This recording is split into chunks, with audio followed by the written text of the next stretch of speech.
I accidentally set my family's Thanksgiving dinner on fire, and now I'm facing a lawsuit from the entire neighborhood. It was supposed to be a typical Thanksgiving dinner. Me, my family, the smell of turkey roasting in the oven, everyone laughing and arguing over who would carve the bird. But what I didn't know was that one small mistake would turn everything into a complete disaster. I accidentally set the Thanksgiving turkey on fire, and now I'm facing a lawsuit from my entire neighborhood. What started as a dinner mishap turned into the most absurd situation of my life. I can't believe I'm about to lose everything over a turkey. So, I'll start by saying that I never meant for any of this to happen. It was supposed to be a simple Thanksgiving dinner with my family, a typical, nothing out of the ordinary holiday meal. But what I didn't know was that my seemingly innocent mistake would turn into the biggest disaster of my life. It all started like any other Thanksgiving. My mom was in the kitchen, busy cooking the turkey, making the stuffing, and preparing everything she could. The house smelled like all the good things, her famous mashed potatoes, the sweet scent of pies baking in the oven, and of course, the turkey. But here's where I messed up. Now, I can't exactly blame the fact that I was running late for dinner for what happened. I definitely had a hand in this disaster. You know how sometimes you're just not thinking straight? Well, that was me. I was rushing to get the last-minute stuff ready, setting the table, grabbing drinks, and trying to help my mom without getting in the way. So, as I walked into the kitchen, I noticed the turkey was already roasting away in the oven. I looked at it and thought to myself, looks good, maybe a little too golden already, but it should be fine. I decided to help out and give it one last look, but I had to step out for a second to grab something from the fridge. When I came back, I panicked. The smell in the air was different now, charred. I immediately rushed to the oven, my heart sinking as I opened the door. I didn't know what to expect, but it wasn't the sight of a blackened, crispy turkey that practically fell apart as I touched it. And just when I thought things couldn't get worse, I realized I had done it. I had set the Thanksgiving dinner on fire. The turkey was burned to a crisp. At that moment, I felt like my world had just crumbled around me. I'm talking full-on panic mode. My mom, who had stepped out of the room for a second, walked in and looked at the ruined turkey. Her face turned pale. "Sweetheart, what happened?" she asked, her voice shaky, clearly trying to remain calm. I don't know. I just went to grab a drink and came back to this," I stammered, already feeling the weight of the situation. And then it happened. The real nightmare began. A few minutes later, as we were standing in the kitchen trying to figure out what to do, I heard it, the sound of sirens. At first, I thought it was just some random fire truck passing by. But then, the wailing sirens grew louder. I froze. "Mom," I said, my voice barely a whisper. "I didn't call the fire department," she replied, her face drained of color. "Did you?" I immediately ran to the front door. Sure enough, as I opened it, there it was. A fire truck parked in front of our house, lights flashing. 2 firemen were rushing toward the door with their equipment. In a panic, I rushed to meet them. "Wait, it's just the turkey. It's not a real fire. Please, you don't need to—" But they were already inside, heading straight for the kitchen. I stood frozen in the doorway, still trying to process the absurdity of it all. The firemen entered the kitchen and looked at the burned turkey on the counter. One of them raised an eyebrow. "Who cooked this?" one of them asked. I did," I muttered, feeling the heat of embarrassment rise in my chest. He glanced back at his partner. "Is this a joke? This turkey is burnt beyond recognition. It's practically a charcoal brick." That was when my mom stepped in and tried to explain. "We're so sorry. We didn't mean for it to escalate. It was just a kitchen mishap. We're fine. The fire's under control. There's no actual fire." She was clearly embarrassed, but she tried to keep her composure. But the firemen weren't leaving. No matter how much we assured them that it was just a mishap and that we didn't need their help, they kept asking questions, taking notes, and making it more and more awkward. What was supposed to be a cozy family dinner turned into a full-blown emergency response. I knew from that moment on that my Thanksgiving was never going to be the same. So after the firemen did their thing and cleared the scene, as they put it, I thought things were going to calm down. I really did. The turkey was ruined, sure, but at least no one was hurt, and the fire didn't spread beyond the oven. But little did I know that the real disaster was just beginning. It turns out my neighbors, who had seen the fire trucks pull up and heard the sirens blaring, were absolutely not as calm as my mom and I had hoped. I figured they'd roll their eyes, maybe chuckle a bit, and go back to their own Thanksgiving dinner, but nope, that's not how it went down. Here's the thing. My neighbors are a mix of way too friendly and way too nosy. Our street has this weird dynamic where everyone knows everything about each other's business. You know, the type of neighborhood where if you didn't invite someone to your party, you'd get a text asking why they weren't invited at 10 p.m. the night before. So, when they saw the fire truck outside, they had to come over. I think half of them just wanted to see the wreckage and gossip about it, and they did. I was in the kitchen, still trying to scrape what was left of the turkey off the pan when the doorbell rang. It was my neighbor Carol. She's the self-appointed neighborhood watchdog, always in everyone's business. She's one of those people who feels like it's her civic duty to make sure your lawn is mowed properly and that your kids aren't too loud. She looked at the wreckage on the counter, her face a mixture of sympathy and judgment, and I could tell she wasn't sure whether to laugh or shake her head. "What happened?" she asked, though she clearly knew. I mean, the fire truck was still parked out front, so it wasn't exactly a mystery. I muttered something about being careless, and she gave me a knowing look, but then, she actually asked if she could have some of the turkey for her dinner since we weren't going to eat it. I stared at her, dumbfounded. "Wait, are you seriously asking if you can take burnt turkey home with you?" "Oh, no," she said quickly. "Not for me. I was just thinking about giving it to the kids next door. They'll eat anything." I couldn't believe it, but as ridiculous as it was, I just wanted her to leave. So I half-jokingly said, "Sure, if you want to take it." What happened next is where the entire situation took a weirdly legal turn. Carol didn't leave right away. Instead, she lingered for a while, talking to my mom, which, in hindsight, probably wasn't the best idea. After a few minutes, Carol went outside and returned with a notepad. I didn't catch it at first, but soon enough, I noticed what she was doing. She was taking notes. "Is everything okay?" I asked, clearly concerned. "Oh, just making sure everything is reported correctly," she said. "You know, for the insurance claim." I was confused. "What insurance claim?" "Well," Carol began, her voice lowering a bit. "There was a fire. The fire department came out. The whole street saw it. You know, just in case there's any damage to the house or anything happens. I'd get an official statement from you. You really should have someone document all of this." I blinked. "Wait, what? You want me to file an insurance claim on a turkey? Are you serious?" "I'm just saying, it's probably something worth documenting," she said. "It could be a bigger issue than just a burned meal, you know. You'd be surprised how much damage can be caused by a small kitchen fire. I mean, you've got that big wall of windows and the smoke. It could have damaged your property values, really. You should get someone to check for smoke damage." I stared at her in disbelief. Are you actually suggesting that I file a claim for this? For a burnt turkey?" Carol nodded, unblinking. "Yes, and I can help you with it. I know the right people. We don't want this to escalate into a bigger problem." Now, let me stop for a moment. I know you're probably wondering, what in the world? Yes, this was happening. My neighbors were encouraging me to file an insurance claim on a turkey fire, and it didn't stop there. Carol's pitch was like some sort of twisted infomercial. She kept going about how much money I could get from it, how much the firemen's visit might be worth as witnesses, and how much she thought it might actually hurt the house value if we didn't take this seriously. I was at a complete loss for words. My mom, too, was frozen, standing there staring at Carol as if she had suddenly sprouted a second head. But Carol wasn't done. No, she wasn't leaving the house until she had something on paper. I honestly thought Carol would leave once she'd gotten her notes. But I couldn't have been more wrong. Instead, she made herself comfortable in our living room, asking my mom if she could stay for a while. At this point, I didn't know if I should laugh, cry, or just run away.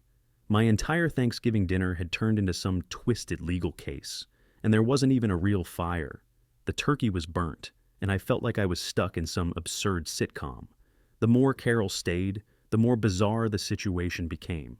She insisted that we needed a formal statement about the fire in case anyone found out about it, like the neighbors who had definitely seen the fire trucks parked out front. She even suggested that we should let the local news station know about the fire, just to make sure we were properly covered. That's when I realized Carol wasn't just nosy. She was taking control of the situation, and I had no idea why. Then came the email. I was sitting in the kitchen, trying to salvage whatever scraps of dinner we had left, when my mom's phone buzzed. She opened it and her face instantly paled. She handed me the phone without saying a word.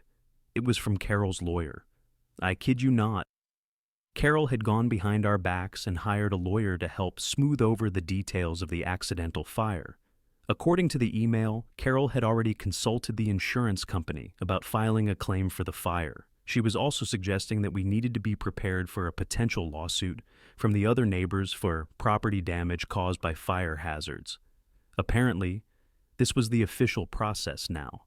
My jaw dropped as I read through it. I wanted to scream. I wanted to throw the phone across the room. What kind of twisted Thanksgiving dinner was this turning into? But wait, it gets worse.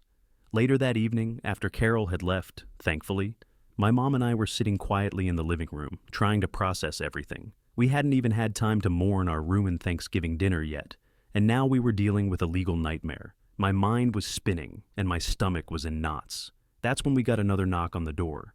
I opened it, and standing there was a neighbor from 2 streets over, Mr. Thompson. He was holding a clipboard and had an expression that seemed way too serious for someone in a neighborhood that was known for barbecues and friendly waves. "Good evening," he said, in the driest voice I've ever heard. "I'm here to discuss the fire that occurred earlier today." "What?" I asked, feeling my blood run cold. "I'm with the neighborhood committee," he continued, "and we need to assess the damage to the street and the property value.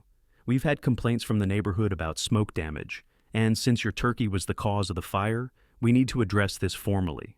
I blinked several times. "Wait, complaints from the neighborhood?" I felt my frustration bubble over. "This is a turkey we're talking about. A burned turkey. How is this anyone's business?" "People are concerned about the safety of the area now. We'll be filing a report with the committee to determine how this will affect the property value." Mr. Thompson looked at me with a level of detachment that made my skin crawl. "You can't be serious," I shot back. "This is ridiculous." But he wasn't backing down. "It's not ridiculous. It's about the integrity of the community. We need to make sure the proper channels are followed. We have to make sure everything is documented for future reference." That's when the real weight of what was happening hit me. This wasn't just about a turkey fire anymore. This was turning into a full-fledged neighborhood investigation over an accidental cooking mishap. A legal disaster that could cost me everything. So now I'm stuck in a nightmare I can't wake up from. Not only is my Thanksgiving dinner completely ruined, but now there's a neighborhood investigation over a turkey that caught fire. I couldn't believe it was happening, but Mr. Thompson wasn't done. Oh no, he wasn't. After he dropped his bombshell at our door, he gave us a formal warning, if you will, that the neighborhood safety committee was going to be assessing the potential damage caused by the fire. "Damage?" I repeated. "It was a burned turkey. The only damage is to our dignity and appetite, and I assure you, both are repairable." He didn't budge. He just scribbled something on his clipboard, nodded, and left, leaving me standing there, fuming and confused. I barely had time to process it before my phone buzzed. It was a message from Carol.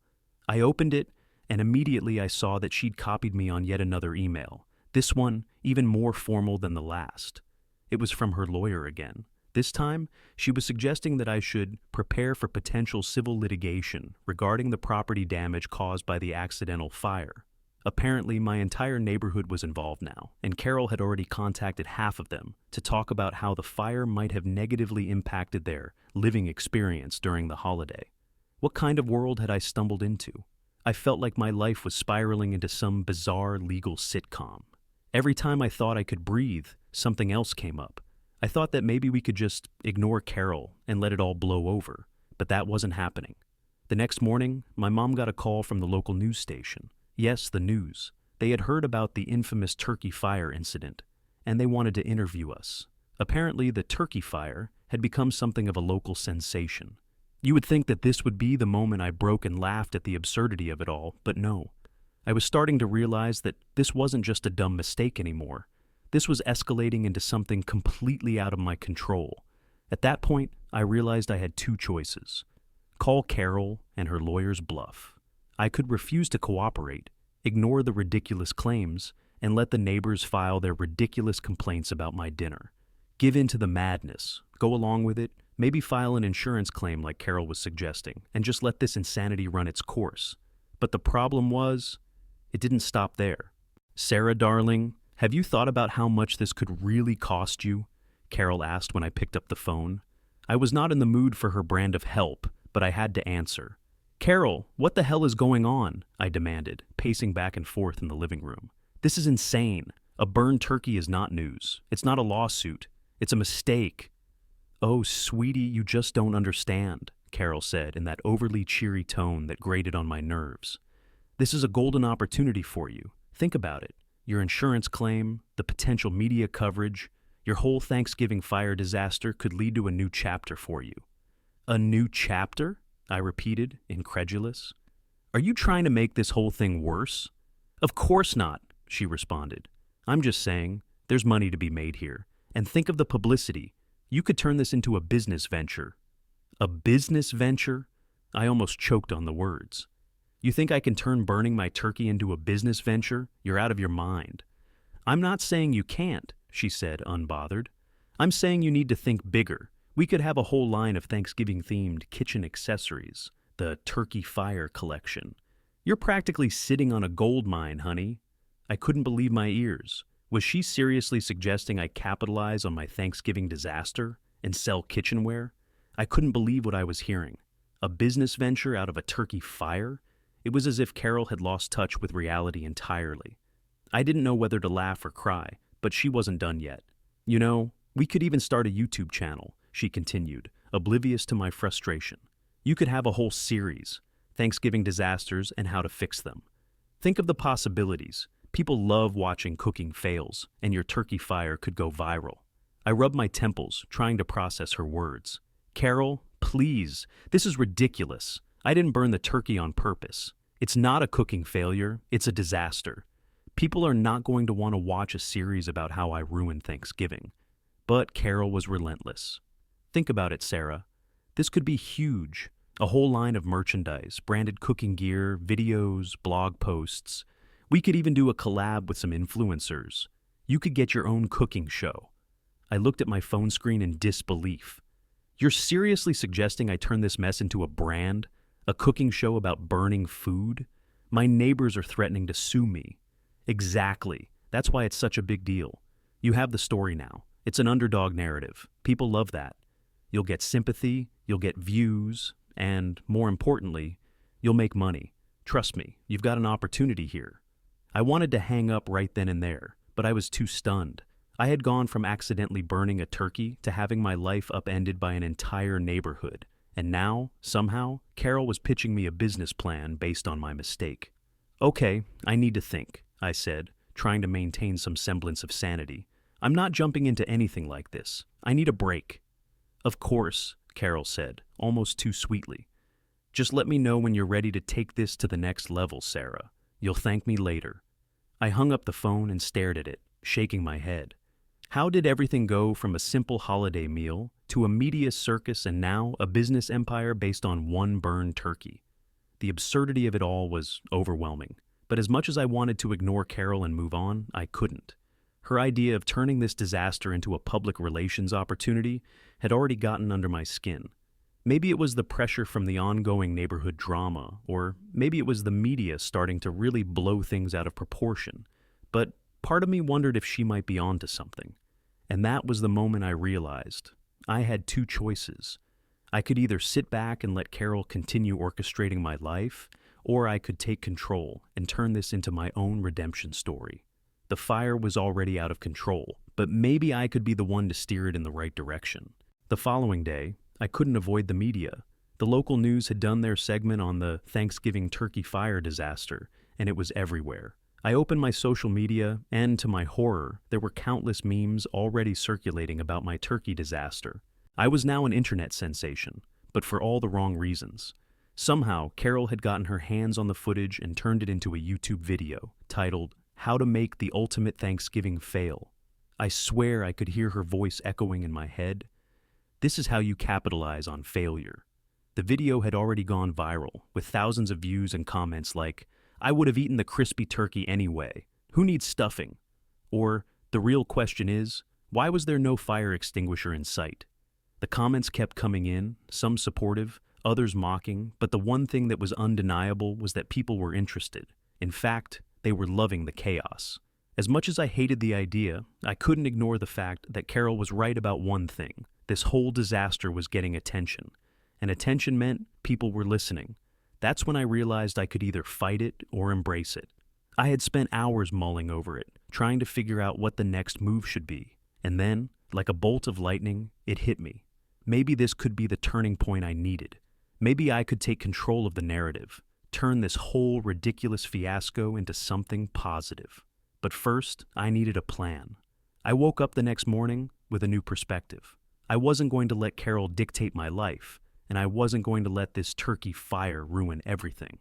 But I could make it work to my advantage. I needed to act quickly before the media circus got out of hand, and I was branded as the girl who set her turkey on fire. So I did what any person in a crisis would do. I started my own Thanksgiving recovery campaign. I put together a simple social media post, thanking everyone for the support and the laughs, while acknowledging the mishap. I made it clear that the fire was a mistake, but I wasn't ashamed of it. In fact, I wanted to own it.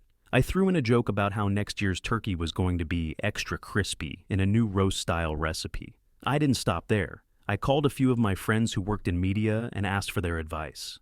I needed someone who could help me take control of the message and steer the focus away from the disaster and onto my comeback. Within hours, the Thanksgiving recovery hashtag was trending locally, and my social media following started growing. The local news even reached out for an exclusive interview. People were intrigued by my ability to embrace the fire instead of running from it. And that was when I realized the turkey fire had become my comeback story. It was my chance to show that mistakes weren't something to hide. They were something to learn from and laugh about.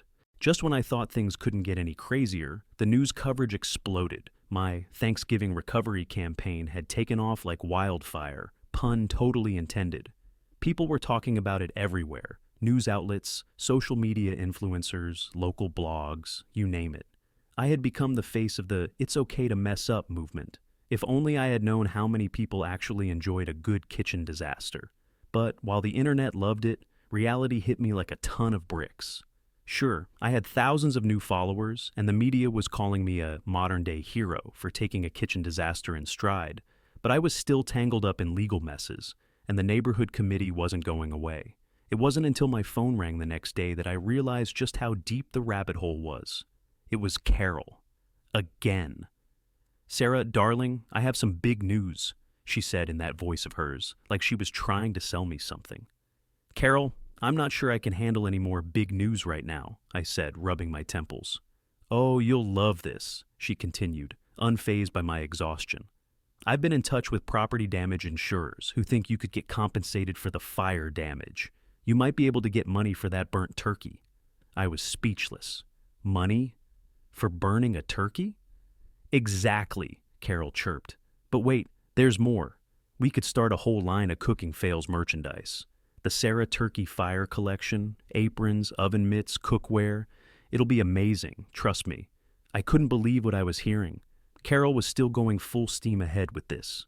And honestly, the more she pitched it, the more tempting it sounded. Not the merchandise part, but the idea that I could actually profit from this nightmare was becoming oddly appealing.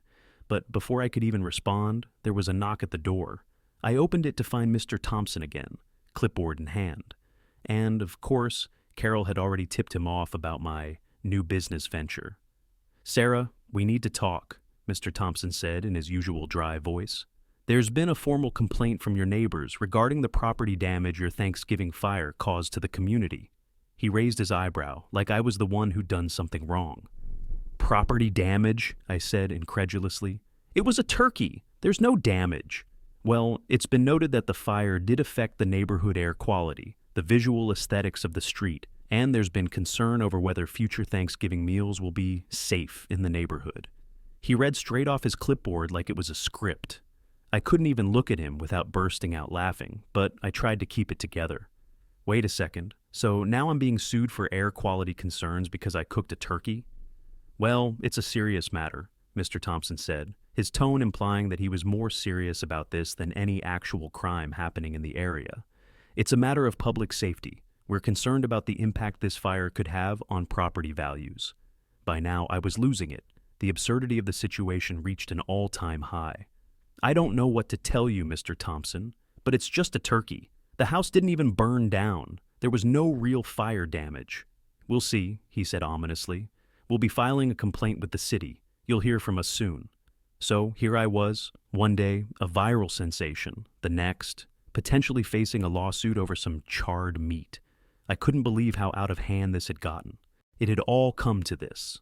My Thanksgiving disaster had spiraled completely out of control. A turkey fire had turned into a viral sensation, a media circus, and an ongoing neighborhood lawsuit. What had started as a simple mistake in the kitchen had now become the central story of my life. If someone had told me a month ago that I'd be in this position, I would have laughed in their face. Yet, here I was, caught in an absurd series of events that had turned my life upside down. And the worst part, I was starting to enjoy the attention. That afternoon, Carol called once again, her voice full of excitement. "Sarah, darling, I've got it all figured out. I've arranged an exclusive interview with a local talk show, and I've already told them about the Sarah Turkey Fire collection. They're very interested in featuring your story." I wanted to scream. "Carol, this is crazy. I just want my life back." "Life? Sweetie, you're famous now. Embrace it. This is your chance to turn everything around." I hung up before I could say something I'd regret. Just when I thought I had enough of Carol, I heard a knock at the door. This time, it wasn't just any knock. It was a formal knock. A knock that could only mean one thing: a lawyer. When I opened the door, there stood two suited individuals. One of them had a clipboard, the other a briefcase. "I'm here to inform you that you are being officially served," the man said in a monotone voice.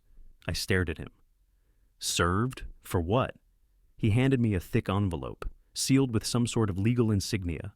I opened it and, to my horror, saw that it was a lawsuit, a formal complaint filed by my neighbors over the alleged damages my Thanksgiving fire had caused to their property and the neighborhood's air quality. "You've got to be kidding me," I muttered. "No joke, ma'am. You're being sued for emotional distress, property damage, and negligence. The damages, if we go to court, could be in the six figures." I felt my stomach drop. I was staring at the absolute absurdity of it all, and I couldn't believe it was my reality. 6 figures. For a turkey fire. But there was no time to dwell on that. I had a decision to make. I immediately contacted a lawyer, a friend of a friend who actually had some sense. He reviewed the lawsuit, laughed for a solid 5 minutes, then turned serious. "Look, you have a case to dismiss this, but you're going to have to fight," he said. "But that's not the real issue here. The real issue is what Carol's done. You're being dragged into a media circus, and if you don't take control, it'll consume you." That was when I realized something I hadn't before. This whole situation wasn't just about a turkey fire. It was about how I handled it. I could let this ridiculous situation ruin me, or I could flip the script. I wasn't going to let anyone, especially Carol, dictate how my life went. The talk show offer was still on the table. Carol kept calling, but I started ignoring her. I didn't need to make money from my mistakes. I needed to fix my reputation. So I decided to show up at the next town hall meeting where the official neighborhood committee was going to discuss the fire damages. This was my chance to face them, head on, and end this once and for all. When I walked into the meeting, the entire room went silent. Everyone stared at me like I had walked into a courtroom, ready to face my judgment. Carol was there too, standing in the back, smiling like she had already won. "I know what you all are thinking," I began, speaking into the microphone. "And yes, I burned the turkey. Yes, it was a huge mistake. But I'm here to tell you that no one should be suing over a Thanksgiving turkey." I paused for effect, letting the crowd absorb my words. This neighborhood deserves better than to be caught up in a ridiculous legal mess over a holiday mishap, and I refuse to let it define me or anyone else here. I could feel the energy shift in the room. The people who had once whispered behind my back were now nodding. The absurdity of the situation had finally sunk in for everyone else too. The town hall meeting ended with no lawsuit being filed. The committee decided to drop all claims against me, and Mr. Thompson reluctantly admitted there was no real property damage or air quality issues. As the dust settled and Thanksgiving returned to its regular chaos, I learned a valuable lesson. Sometimes you've got to take control of the story and turn the narrative around before it eats you alive. So, what would you have done if you were in my shoes? Would you have fought back, or would you have let Carol and the media turn your failure into a business venture? Let me know in the comments below. And hey, if you like this story, don't forget to like, subscribe, and share it with your friends. Because sometimes the best stories come from the most absurd situations.